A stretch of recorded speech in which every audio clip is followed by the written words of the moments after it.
Après 4 victoires en 5 matchs de championnat, le Sélestat Alsace Handball va bien. Bonne nouvelle, les Violets ont donc bien digéré leur descente en D2 à l'issue de la saison dernière. Arrivé il y a un an, Jean-Luc Le Gall, fidèle à ses idées et exigeant, s'efforce de remettre d'aplomb un club meurtri par la relégation. Ses caractéristiques premières, elles restent là, c'est un travailleur. Il est très rigoureux, c'est quelqu'un c'est un perfectionniste, hein, il veut tout le temps améliorer les choses qui n'ont pas été le week-end. Donc c'est sûr que de ce côté-là, il faut que nous, on réponde derrière, qu'on travaille sérieusement.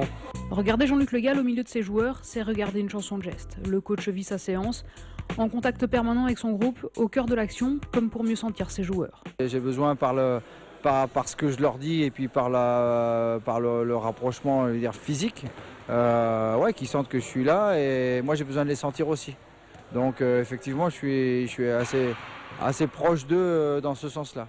Après une saison galère qui a vu plonger le Sélestat Alsace Handball de D1 en D2, Jean-Luc Le Gall est resté sur le banc des Violets, fidèle à ses convictions. Celui qui a entraîné le pôle espoir de Chartres, les filles de Toulon et l'US Créteil a décidé de prendre cette saison difficile comme une expérience supplémentaire, sans même avoir imaginé quitter l'Alsace.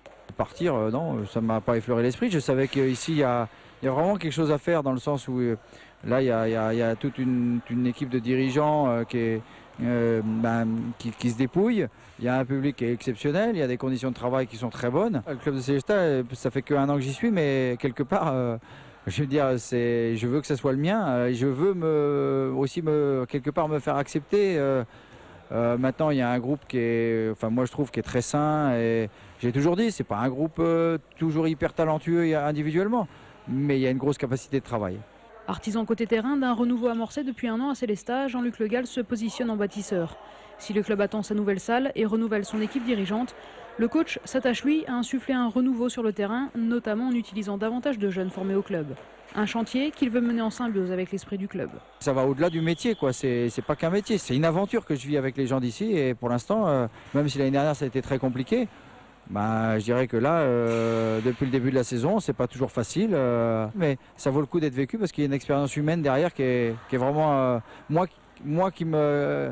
qui me touche de très près, parce que pour moi, la profession en tant que telle, juste le métier d'entraîneur, c'est pas suffisant pour moi. Je suis pas carriériste dans ce sens-là. Et j'ai besoin le matin de voir les jeunes de la section sportive.